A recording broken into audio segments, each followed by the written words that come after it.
When I'm fishing this shadow rap, I'm gonna make a long cast usually. You know, I wanna keep that bait in the water as long as possible and get it through as many strike zones and in front of as many fish as possible. So I'll make a cast and I'll let the bait sit just for a second. I'll make a couple quick twitches with the rod to get that bait down and get the action started, and then I'll just let it sit. And it's really important to have a little bit of slack in your line. That's gonna allow that bait to dart side to side. And the way you do that is when you jerk your rod, you throw the rod tip back at it. So it's a jerk and you throw it back. And sometimes real little jerks will trigger that strike. And one of the things I'm always doing with this bait is I'm varying my retrieve. And I want to find the cadence that works, but I'm never not throwing a pause into this bait when I'm working it. That's a real big trigger on this bait. So general rule of thumb, the colder the water, the shorter my twitches. Real gentle little twitches, but always throwing that pause in.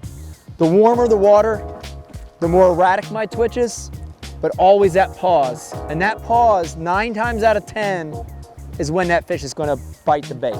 Real important. You know, a couple little tricks with the shadow rap, and the one is what I call a micro twitch. And this is a real great retrieve when the water's real cold.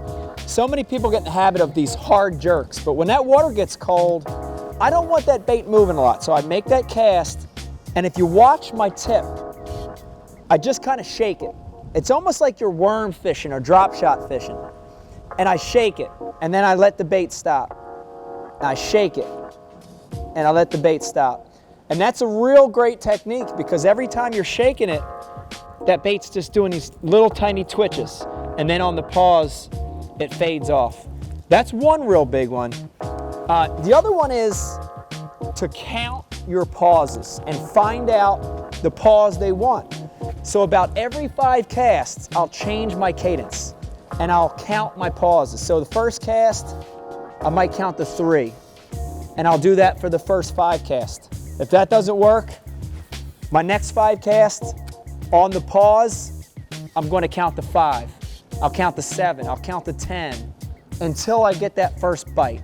And once you get that first bite, then you can duplicate it. So be very conscious of the amount of time between your pauses.